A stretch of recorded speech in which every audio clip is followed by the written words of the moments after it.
Good to see you all. Good to see some familiar faces. Good to see some new faces. My name is Peter, and I'm so glad to be here with you guys. So glad to, just be in this series called MASTERCLASS, where we are learning from the Master himself some timeless truths from God's Word that are relevant to your life today. And so we're just honored to be here. And last week we talked about what does it look like to be a generous person? How do we become generous people? And we talked about, the God-sized vision that he's given us to show the love of Jesus to our family and friends, our neighbors, to this city. And one of the pieces of that vision is to be a debt-free church. And so we can go into this fall prepared and positioned to care for people. And so in the past 2 weeks, as our church has been giving above and beyond that our tithes and offerings, we've been giving to the Legacy Fund. And I want to just celebrate with you all this morning how good God is and how generous his people are. That we've received $38,000, $612.43 to the Legacy Fund, that God is doing a great thing here. And so we just praise God for that. We thank you for your generosity because we know that God is honored by generosity. And we also learned last week that God blesses generosity. So if you want to become a generous person, if you want to receive a blessing from the Lord, go back, listen to that message. It's not all health and wealth, prosperity gospel. It's not at all what we're talking about. We're talking about scriptural truths about what does God say when we're generous people. But today we have another incredibly important discussion. We got another master class that I am hoping just has ripple effects not only in this generation but generations to come, because I believe that if we can impact one person in this room, that we can impact generations of people, hundreds of people. And the person that I'm talking about specifically are you men in this room. Dads, we want to honor you. We want to celebrate you. In fact, today we've got a treat for you out in the lobby. We've got some root beer. We've got some cream soda, some trail mix. I guess that's like man stuff. That's apparently what the staff is like. What are we going to have? We're going to have root beer and cream soda. Which, by the way, when's the last time that you've had a cream soda? 30 years ago, right? At least. So go get you a cream soda, and you're just going to be like, man, this is amazing. I'm so glad that I came to church today. But hey, listen, we need you, men. Fathers, grandfathers, male mentors. We need you in our lives. We need you in this church. I recognize that we got men all across the spectrum of life, that all age ranges, and they are playing a role in this church. I know that's true because I've seen it in my own life. I've got men that are all across the spectrum that have played the role of a father figure in my life, offering wisdom, advice, skills whenever I've asked. And so we honor you today. We honor you as I honor those that have been involved in my life. And so if you're not a dad, don't tune me out. Just don't be like, oh, well, it's Father's Day, I'm out of here. No, because if you're not a dad yet, you've got to decide what kind of dad you're going to be. And if you are in this room and you're like, well, I don't know if this even applies to me because I'll never be a dad. Well, listen to me. This message is not so much just about fatherhood. This isn't even just a message about parenting. This is a message about what does it mean to influence the next generation and point them to the hope of Jesus. Because this matters to moms, grandparents, coaches, men filling in as dads. We've had those people shape our lives, right? We've had that coach, that teacher, that aunt, that boss, that neighbor that just shaped and changed your life. For me, that is my dad. My dad was a man that I just loved and respected deeply. I had the privilege of having my dad in my life for 26 years. Too short, I know, but I loved every moment of it. In fact, these pictures here, I chose these because they represent my father so very well. They represent the time that we would spend together. I had my tailor make me an adult version of that, but Tiffany said it was inappropriate and I wasn't allowed to wear it today, so I don't know why, but my dad, he cheered me on. He celebrated me. In this picture, you wouldn't know this because there's no context in it, but we lived in New York City at the time. And my dad took me out of the city. We went camping together because it was important to him that we would have father-son time in a leaky tent in the middle of some field that was not far away from the landfill. But it was a great night. It was a great night. And Florida is so much better than New York. But hey, but that's not here nor there. My dad taught me so many things. One of the things he taught me, a saying that has stuck with me, and my kids will probably be like, "Oh man, Granddad, why'd you do this?" But if it's worth doing, it's worth doing right. I live by that. Like, it lives on in me. He also taught me, don't make laundry any harder than it needs to be. Take your socks off right, son. Right? Like, some of you who do laundry are like, oh yeah, those of you that don't care, you just peel your socks off and like fling it in the basket and let somebody else undo it. And no, do it right. Like it follows me through. There's things that my dad have taught me that I just continue to live out. Like, another one that he said was, hey, listen, if it's broken, you probably can't break it anymore. Try fixing it, right? And I learned so many different skills from him. But most of all, I learned what it meant for a man to love his family, to love his wife, and to stay faithful to them to the entirety of his life. My dad was a pastor, and so I watched as he pastored 2 different churches over the span of his ministry, and the ways that he loved people and loved the church, and I'm grateful for that influence in my life. It shaped me. I also recognize that as I speak about this, as I look at these pictures, I've got big shoes to fill, because I want my kids to be able to say this about me one day in years to come. So men, you matter. If you hear nothing else today, you matter. Your influence is important. We need you in the game. I know that you're out there working hard. I know that you are a man that wants to provide for your family. You wake up each and every day ready to support your family. You shoulder burdens that people will never know about. The lines on your forehead tell it. They are the lines that you have been worried about certain things so that other people in your family don't need to worry about it. I know you've had sleepless nights. I know you're not perfect, but I also know that you're trying. I have a friend that likes to remind me that when it gets tough, he says, when it gets tough and times are trying, that friends are there to close the ranks when needed. And so, men, I respect you, I honor you, and I'm here to close the ranks with you. I love this quote. For all you dads, that you're going to resonate with this. The nature of impending fatherhood is that you're doing something that you are unqualified to do, and then you become qualified while doing it. Isn't that parenting in a nutshell? Yeah. You have no idea what's going on, and then all of a sudden you're like, here we go. There's a lot of research about dads, fatherhood, and the impact that they have on the lives of their kids. Involved fathers have an impact that ripples way beyond what you might think. In fact, some of the research says that parents or fathers that are involved in their kids' lives, that their kids have better emotional well-being, that they have stronger social skills. In fact, they said that 39% of children with involved fathers are more likely to earn mostly A's. 45% are less likely to repeat a grade, and 60% are less likely to be suspended or expelled from school. Now, there's always an anomaly there, because I was suspended from school and I got an involved dad. But hey, whatever. There's a lower risk of substance abuse. There's reduced risk of delinquency. There's lower rates of psychological problems. And I'm no perfect dad, so I just got to lay that out there right now. I am not a perfect father. I've had my fair shares of I hate you and more than I'd like to admit. And I've made mistakes along the way. Like, I've had to say I'm sorry for my attitude once. Yeah, I'm just kidding. Way more than once. But here's what I've learned, though, is parenting is not one size fits all, okay? Like, wouldn't it be nice? Imagine if I could say, hey, everybody, take your phones out and tap the seat back in front of you, pull up the message notes, because today I have got 4 steps for you to parent your kids. No, I can't say that. But what I can say is, hey, pull your phones out, tap the seat back in front of you, pull up the message notes, because I think we got a plan that we can pull together. Because what your kids need is a man with a plan.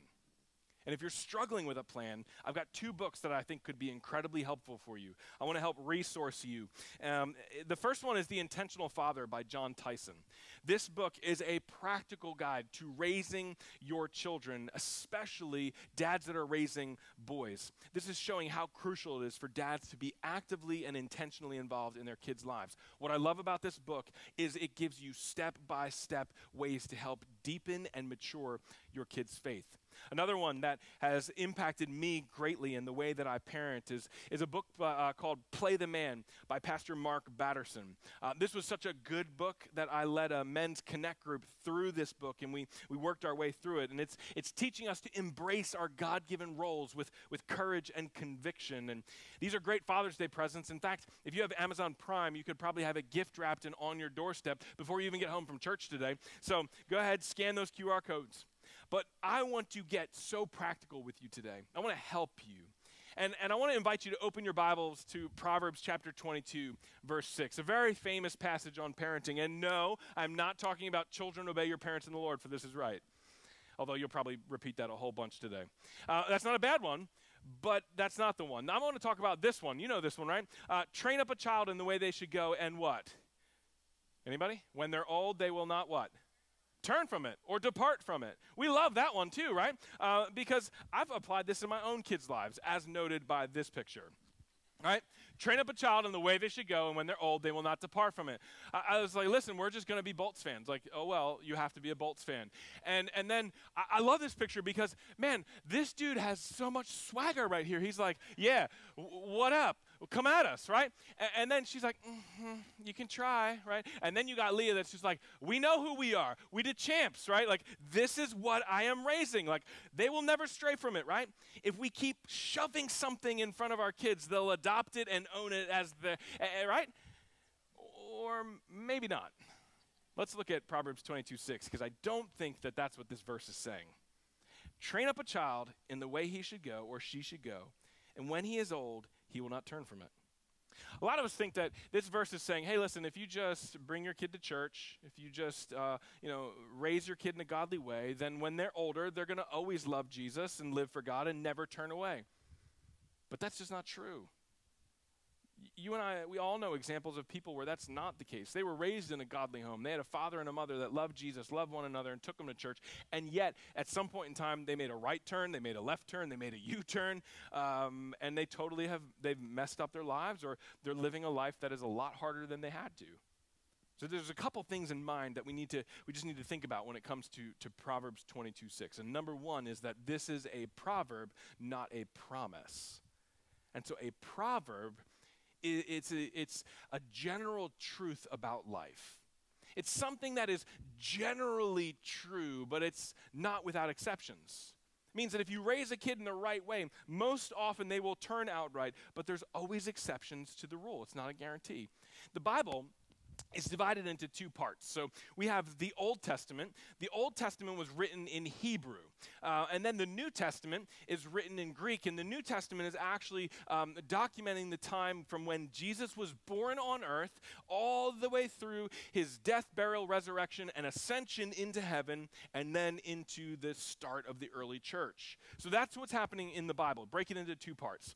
So Proverbs is in the Old Testament, which means that it's written in Hebrew. And when you look at the words in Hebrew of train a child in the way he should go, when you look at that, that is actually a Hebrew idiom that means according to his way. So if we're to have a plan, and we know that parenting isn't one size fits all, we need to train according to his way. Proverbs 22 gives us a clue. And I'm talking about the whole spectrum of raising kids, birth through adults. The directive is here that dads, we are to train our kids. So how do we train them? That's actually the question that we need to be wrestling with. As we think about a master class, what is it that we need to learn? It's how do we train? And so I want to give you some training tips. Click your pens, write it down, tap the seat back in front of you, get in the message notes. But if we're going to train on purpose, for a purpose, step one is we've got to train for their season. So it means this, that if you're going to train according to the stage of life that they're in, you've got to start treating a preschooler like a preschooler, not an elementary school student. You got to treat an elementary school student not like a teenager. You don't treat a teenager like a 30-year-old. You understand that each stage that your kids are in, there's appropriate ways to train, teach, and respond. It even means the amount of responsibility that you get, the responsibility that you give. Don't rush their season simply because you don't like that season or understand that season. That's the season your kids are in. You've got to train for their season. I love this commercial. It's from two of my favorite Tampa Bay Lightning players. You've got two all-stars, right? You've got Steven Stamkos. He's the captain. Let's get that man a contract, okay? And then you've also got Victor Hedman. He's one of the best defensemen in the league. And they're hanging out at a rink, and I want you to check out this video. Come on, Carter! So you don't have him on skates yet, huh? He's only 6 months old. I guess hockey's not really his thing. Come on, buddy! Get it, get it, get it! Should probably start saving for college.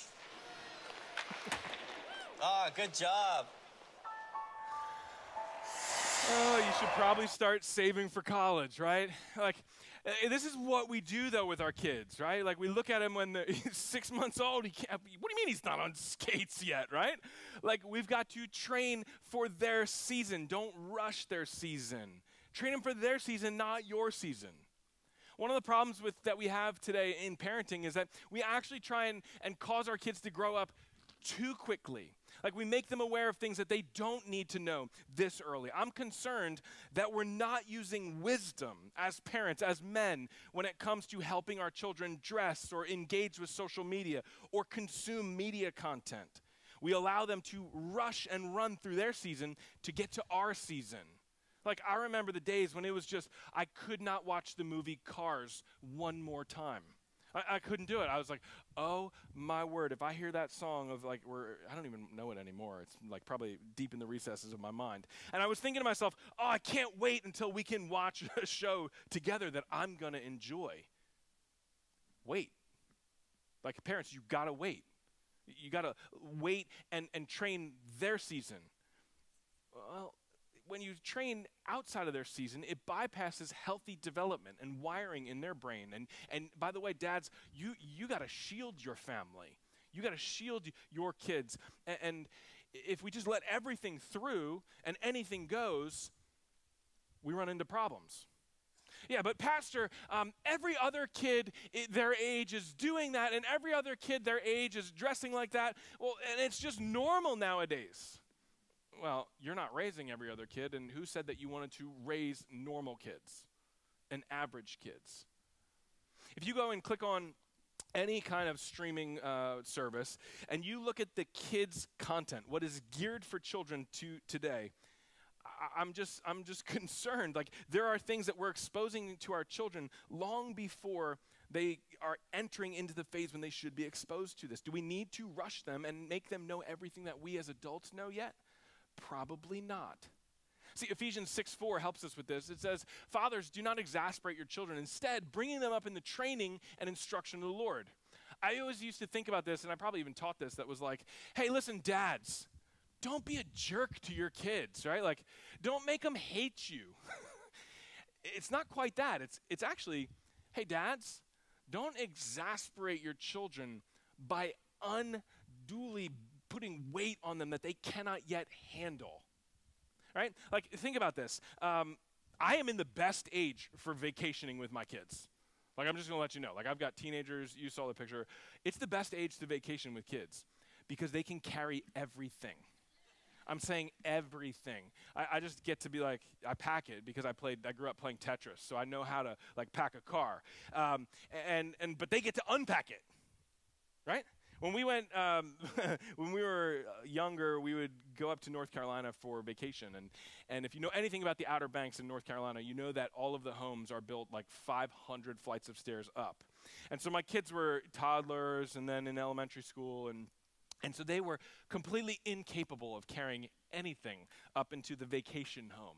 And so I would be like, here, can you take the paper towels up, right? Like, because they want to help. They wanted to help, but they couldn't help. And then I would schlep everything up on my back, like doing one of these like hero moves and trying to get everything up into the house.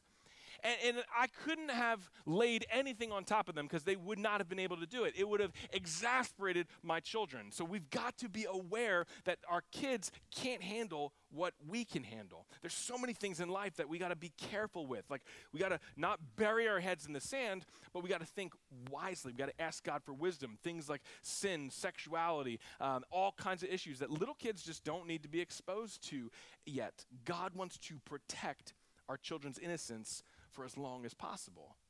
So if we're going to train them up in the way they should go, we got to treat a preschooler like a preschooler, an elementary kid like an elementary kid, a 20-something like a 20-something.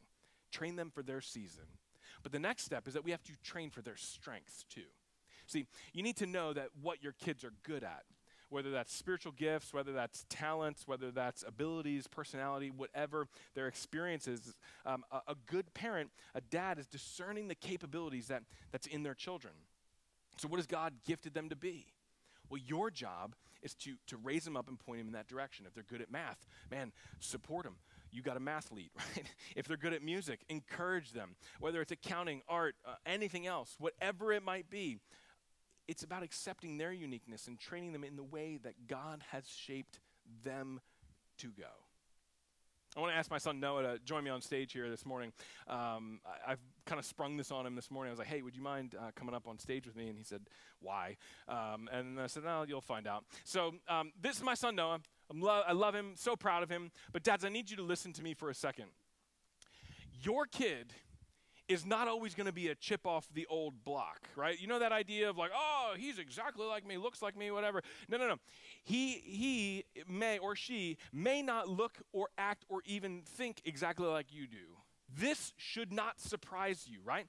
It also shouldn't hurt your feelings, because so many parents try to make their kids into a carbon copy of themselves.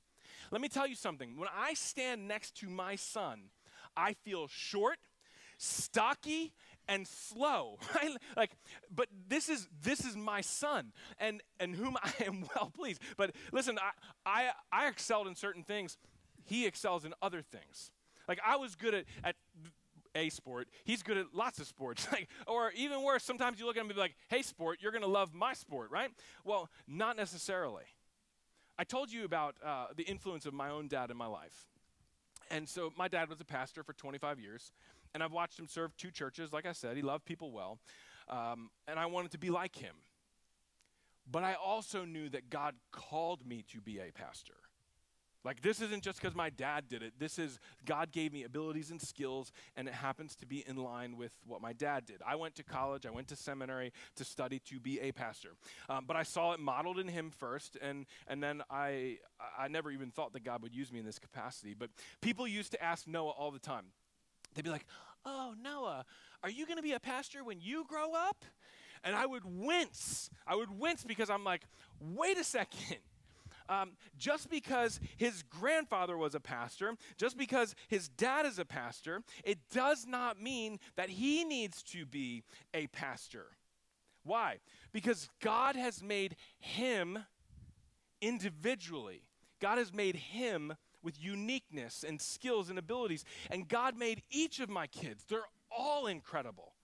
They all have their own skills, abilities that I do not have. And I'm so excited to see what God does in this young man's life. Like, my job is not to keep forcing him to look more like me, but it's to help him look more like God, to look more like the person that God created him to be. So sometimes as parents, we're so close to our kids that we don't identify what their strengths are. And so we start forcing our own on them.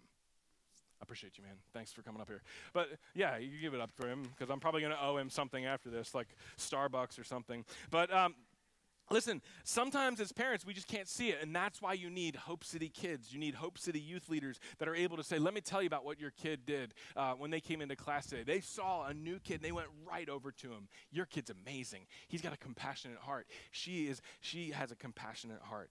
So Listen for others, what they say about your children. Parenting is about discovering those hidden talents and nurturing it, helping it grow, rather than trying to mold them into our own preconceived notions. So when Proverbs says, train up a child in the way he should go, it's not just about discipline. It's about recognizing and cultivating unique gifts and passions. Even in your grown adult children, continue to help them. Continue to lean in. And then you gotta train for their style.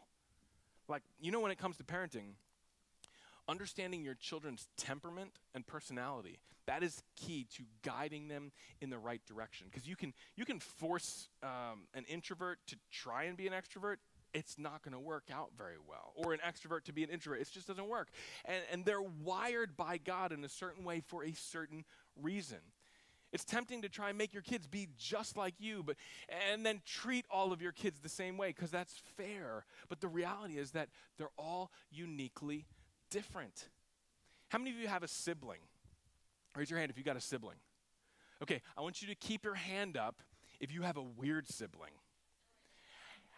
How do more hands come up when I ask if there's a weird sibling? Like, you have a sibling, and now you've got a weird sibling. What happens if that sibling's in the room? That just got real awkward. Like, I don't understand. This is weird. But hey, why are they weird? Why are they weird? I don't want to know. Because they're not like you. That's probably why they're weird. You look at them and you go, that dude's a weirdo. Why? Because they're not like you. They don't parent like you. They don't think like you. They don't act like you. Whatever it is. But they are not you. And listen, we've got all kinds of giftings. And so when we understand that, we begin to understand what 1 Corinthians 12:6 says, that God works in different ways, but it's the same God who does the work in all of us. God intentionally created all of us to be different, your children to be different. Why? Because they're not like everybody else, and we need them. We need all kinds of people. Life would be incredibly boring if we were all the same. Like, imagine if everybody just crocheted, right? Like, that's all we did. We would have a lot of ugly blankets and like some really ugly sweaters in this world. Imagine if we all loved the Tampa Bay Lightning. Well, then nobody would root for the Toronto Maple Leafs. That'd be okay. But the second thing is that there would be stuff that would go left undone, because there's things that I hate doing that some of you love doing. And so, fortunately, God makes all of us different, and he makes your children different, so we've got to train for that style.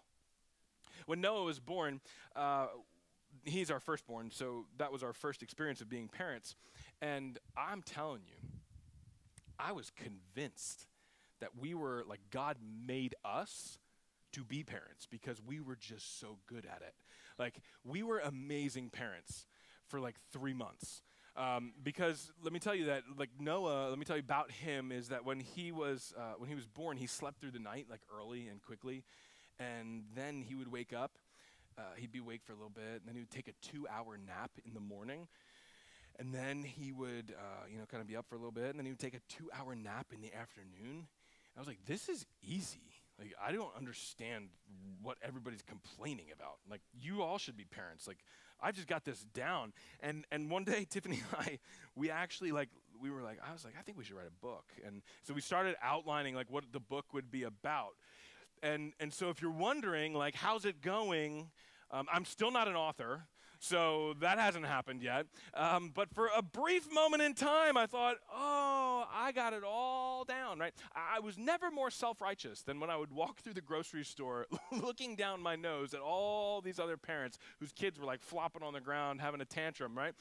Because I was like, mine's sleeping, and he just doesn't stop sleeping. I'm an amazing dad. I had something to do with that. No, I didn't. That was the luck of the draw, right? I had 2 more. Guess what? It didn't happen ever again. You've got to train for their style. It's not simply enough to just accept that our kids are different than us.